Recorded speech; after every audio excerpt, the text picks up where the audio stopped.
When a quiet engineer named David found himself fined by his HOA over fabricated noise complaints, it became clear that his neighbor, Mrs. Brown, was pulling the strings for her own gain.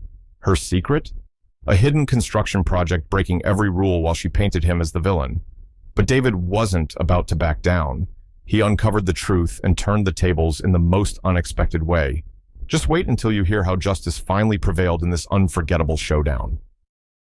David's life in the peaceful suburbs of Texas was everything he had dreamed of. His modest, yet cozy home, nestled among well-kept lawns and tree-lined streets, was his sanctuary. After years of hard work as an engineer, he finally had a space to call his own. His evenings were dedicated to his passion for woodworking, meticulously crafting miniature wooden models of ships, planes, and windmills in his garage. It wasn't just a hobby. It was a meditative escape that connected him to fond memories of his late father, who had taught him the craft. One crisp Saturday morning, as sunlight streamed through his kitchen window, David's routine took an unexpected turn. On his doorstep, tucked into the frame, was an envelope from the local HOA. Opening it, he found a formal notice accusing him of disturbing the peace with constant noise. David frowned in confusion. He reread the letter twice, trying to make sense of it. His woodworking involved quiet tools and occasional tapping, nothing even remotely disruptive. Determined to clear up what had to be a misunderstanding, David noticed the complaint was filed by his neighbor, Mrs. Brown, who lived directly across the street. Her meticulously maintained yard and precise rows of potted flowers made it clear she valued order and control. Hoping for a friendly conversation, David walked over and knocked on her door. The door opened, and Mrs. Brown's stern expression greeted him. Without even a hello, she got straight to the point. "Are you the one making all that racket in your garage?" she snapped. David blinked, caught off guard by her tone. "Well, if you mean my woodworking, yes, but it's really not that loud. It's unbearable," she interrupted. "Every evening, I hear the tapping and scraping. It's ruining my peace. You need to stop, or I'll be calling the police." David stood there, stunned. He opened his mouth to explain that his work was barely audible, but Mrs. Brown wasn't interested. She waved her hand dismissively and shut the door in his face before he could utter another word. Walking back to his house, David felt a mix of frustration and disbelief. How could someone be so unreasonable? He wasn't hosting loud parties or blasting music. He was quietly carving wood. Was this really worth escalating to the police? Narrator's comment: "Can you imagine being in David's shoes? All he wanted was to enjoy a peaceful hobby in his own garage, and now he's being threatened for something as harmless as woodworking. It's the kind of injustice that makes you want to stand up and say, 'Enough is enough.'" But the ordeal was just beginning. A few days later, another letter from the HOA arrived. This time, it was a formal warning that if David didn't cease his noisy activities, he would face a fine. This was no longer a misunderstanding. It was starting to feel like harassment. David began to suspect that Mrs. Brown had some sway with the HOA, but why would she go to such lengths to target him? Later that evening, as he worked on a new model, David caught a glimpse of movement through the small garage window. Peering outside, he noticed Mrs. Brown peeking out from behind her curtains, watching him like a hawk. Her gaze sent a chill down his spine. It wasn't just about noise anymore. This was something personal.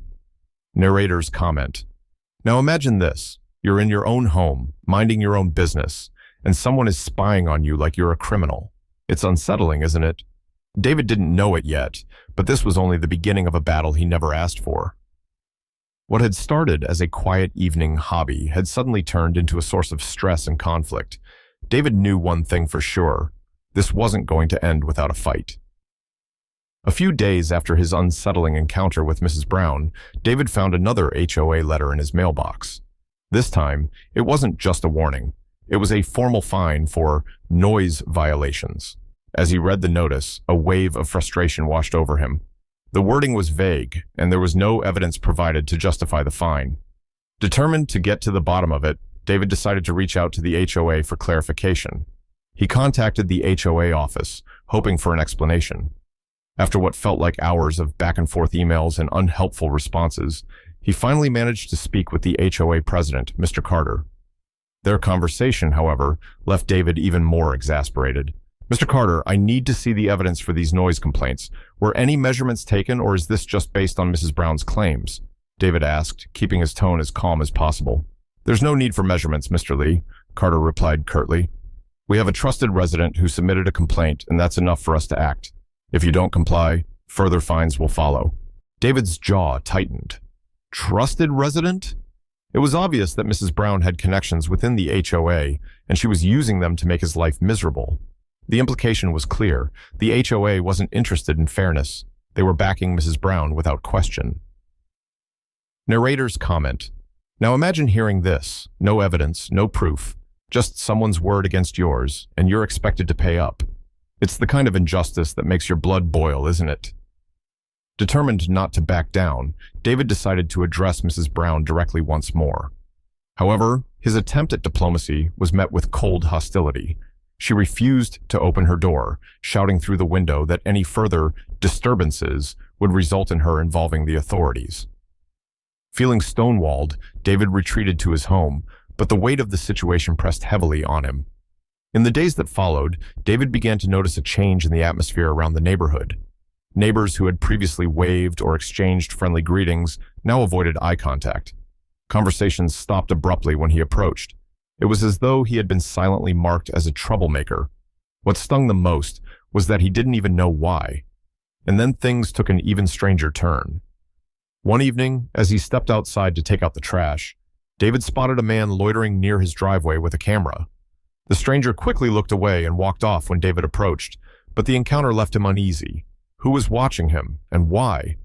Over the next few days, he noticed more people with cameras lingering near his property. It was unsettling, to say the least. Narrator's comment. At this point, you have to wonder, how far would you go to protect your home, your reputation, and your peace of mind? For David, this wasn't just a simple neighborhood dispute anymore. It felt like a coordinated attack, and something had to give. Amid all this turmoil, David began to notice something unusual about Mrs. Brown's property. Her backyard, typically pristine and orderly, had become a hub of activity. Construction equipment and materials were partially obscured by tarps, and workers seemed to come and go at odd hours. Curious, David took a closer look one evening from his second-floor window. He spotted what appeared to be a large structure taking shape, something big enough that it couldn't possibly comply with HOA guidelines. It didn't take long for David to connect the dots. While Mrs. Brown was busy accusing him of violating the rules, she seemed to be blatantly ignoring them herself. The hypocrisy was glaring, and for the first time since the ordeal began, David felt a spark of determination. If the HOA wouldn't play fair, he would gather his own evidence and fight back. Narrator's comment. This is where things start to get interesting. Mrs. Brown thought she could bully David into submission, but she underestimated him. He wasn't just going to sit back and take it. He was ready to uncover the truth, no matter how deeply it was buried. For David, this was no longer just about a hobby. It was about standing up for himself and exposing the double standards that were tearing apart his peace of mind. The battle was far from over, and the stakes were higher than ever. Frustrated by the relentless accusations and the unjust fine, David decided it was time to take matters into his own hands. If Mrs. Brown and the HOA wanted to claim he was causing a disturbance, he would gather the evidence to prove otherwise. He wasn't going to let baseless complaints dictate his life any longer.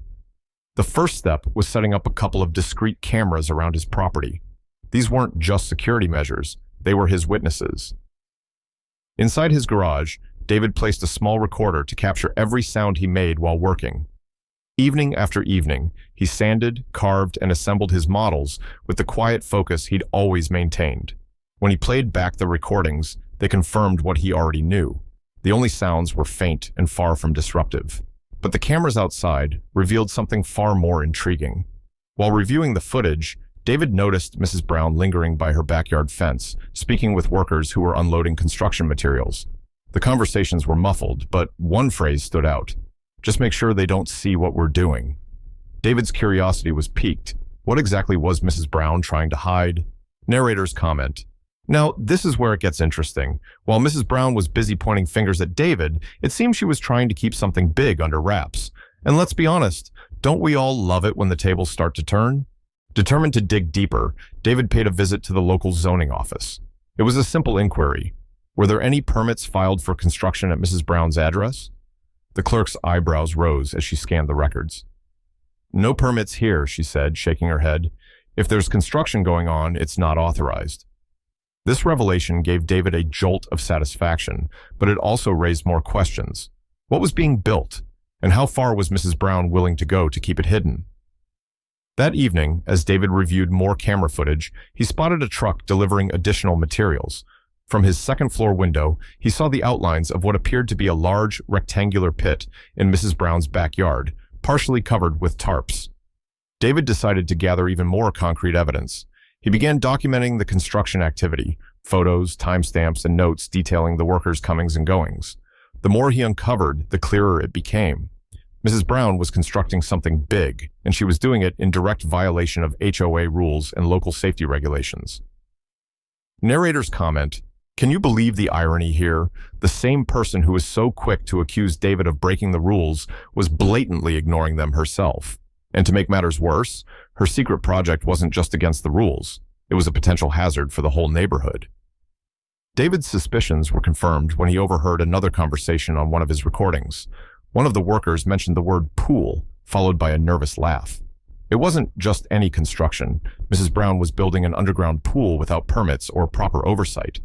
Not only was this dangerous, but it also violated zoning laws, which required approval for any major alterations to a property.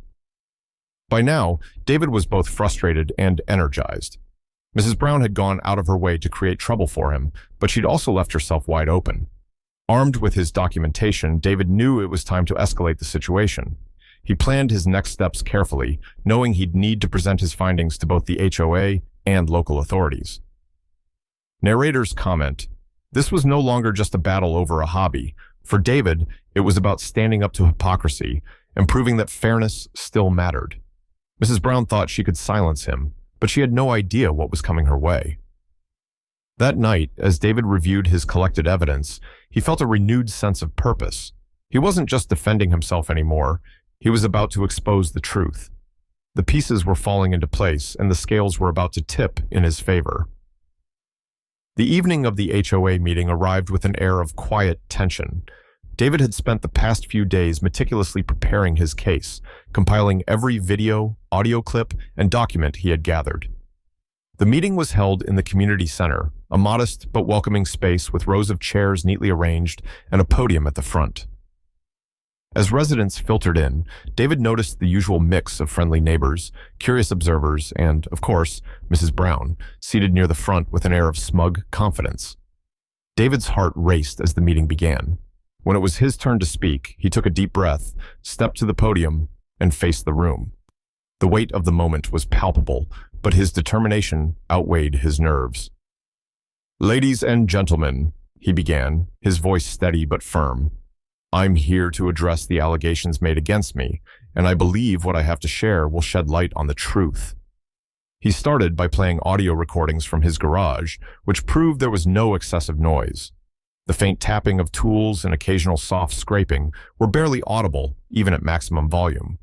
Then he showed footage from his security cameras, emphasizing the lack of any disturbances and highlighting the suspicious presence of people lingering near his property. A few murmurs spread through the room as residents exchanged glances, but it was the next part that truly shifted the atmosphere. David displayed the records he had obtained from the zoning office and photos of the ongoing construction in Mrs. Brown's backyard. "While I was being accused of breaking the rules, Ms. Brown was actively violating them," he stated. "These photos clearly show an unauthorized construction project, a project that poses potential safety risks and disregards the regulations we all agreed to follow." Narrator's comment, "Can you imagine the silence in that room? It was like a thunderstorm had just passed, leaving everyone stunned. The very person accusing David was now exposed as the true rule breaker. The tables had turned in the most dramatic way possible." Mrs. Brown's confident demeanor faltered. She stood up, trying to defend herself. "This is outrageous. I have every right," she began, but her voice wavered under the weight of the evidence. David calmly interjected, holding up the zoning documents. "Every right? Then why didn't you file the proper permits? And why did your workers mention keeping it hidden?" His questions hung in the air, unanswered. The room erupted into quiet murmurs of discontent, growing louder as more neighbors began to voice their concerns. People who had previously sided with Mrs. Brown now looked at her with suspicion. One resident stood up and asked the HOA president, "How could you allow this to happen? Aren't you supposed to enforce the rules equally?" Narrator's comment, and there it was, the moment when everyone realized that this wasn't just about David or Mrs. Brown. It was about fairness, about holding everyone accountable, no matter their connections. By the end of the meeting, the HOA had no choice but to address the evidence. The president, visibly uncomfortable, announced that they would conduct a full review of the situation. Within days, local authorities stepped in, issuing fines to Mrs. Brown and ordering her to halt the construction immediately. The HOA president, who had clearly been covering for her, faced mounting pressure and resigned shortly after. As for David, he received a formal apology from the HOA for their mishandling of the situation. More importantly, he earned the respect of his neighbors, who now saw him not as a troublemaker, but as someone willing to stand up for what was right. Narrator's comment, "Justice isn't always easy to achieve, but when it comes, it feels like a breath of fresh air." David didn't just clear his name, he exposed the truth and reminded everyone that fairness still matters. The victory wasn't just David's, it was a win for the entire community.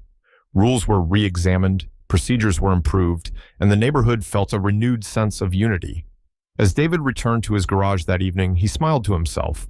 The quiet sound of his tools felt more satisfying than ever, a symbol of resilience and a reminder that even in the face of unfairness, standing up for yourself can lead to lasting change. David's persistence finally turned the tide. With the old HOA leadership removed, the newly elected board introduced transparent rules, ensuring that power could no longer be abused. The neighborhood felt revitalized, and David became a respected figure, known not just as the quiet man with a passion for woodworking, but as someone who stood up for fairness and brought meaningful change. Mrs. Brown, however, faced the full weight of her actions. The mounting fines for her illegal construction, combined with the order to dismantle her project, left her with no option but to sell her once pristine home. As David watched the moving trucks pull away, he felt no sense of triumph, only the quiet satisfaction of knowing that justice had been served. Life in the neighborhood began to settle into a peaceful rhythm. Neighbors who once avoided David now stopped by with kind words, some even seeking his advice on HOA matters. Children waved at him as they passed his driveway, their parents offering grateful smiles. David's victory wasn't just personal, it was a symbol of unity and integrity for the entire community. That evening, as David worked on a new model in his garage, he paused to reflect on the journey. The struggle had been draining, but it reminded him that even in the face of overwhelming challenges, persistence and truth could make all the difference. The sound of his tools, once a source of conflict, now symbolized resilience, a reminder that justice, no matter how long it takes, is always worth fighting for.